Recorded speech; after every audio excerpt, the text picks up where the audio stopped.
We paged Dr. Paul, and here he is. How are you, sir? Very well, yourself. Good to see you. Appreciate you coming in. I know you're on a week's vacation, so hopefully you won't be bitten too much. But you were saying you got mosquito bites the other day. I got mosquito bites over the weekend. That's right. I got a deer fly. I think it was a deer fly bite, but it was an aggressive fly who drew blood.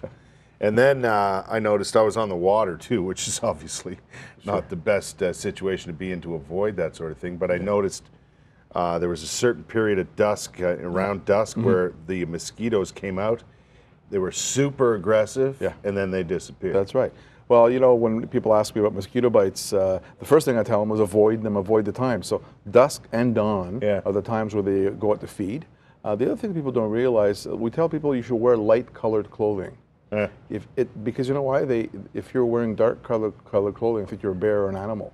So they actually are attracted to dark colored clothing. So one of the ways to avoid mosquito bites is really making sure you know the times, wearing light clothing. Right. Don't wear your bear suit at exactly, dusk. Because then they'll think you're a bear.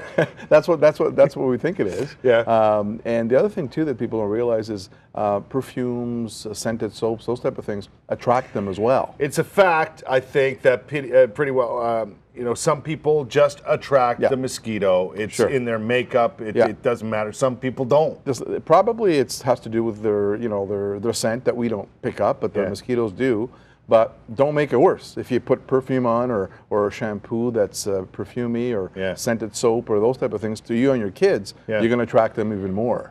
Is that the way to prevent bug bites? Is just not go out during those times? Obviously, or are there other ways? There are other ways as well. Obviously, there's some sprays, the DEET sprays or the equivalents, citronella and so on. Those are the things that you should be applying to yourself and to your kids. Yeah. And the other thing as well is, if you're living in an area where there's a lot of puddles and pooled water, that's another thing as well. You can actually help decrease the rate of mosquitoes in the area. By getting rid of standing water. Exactly, because standing water like pails, recycle bins, those type of things attract the mosquito eggs, and then they just thrive. And then you get even more in the area. So we worry about mosquito bites for two reasons. One, they're a nuisance. And in young kids, it can cause actually quite big reactions locally, which are not dangerous, but worrisome to the parents. And for that situation, we tell parents to treat them with calamine lotion and so on. The other thing is that they may be carrying West Nile virus. Is that still around? It is. We've had a couple of positive mosquito pools in Ontario, but not in our area, not in the Eastern Ontario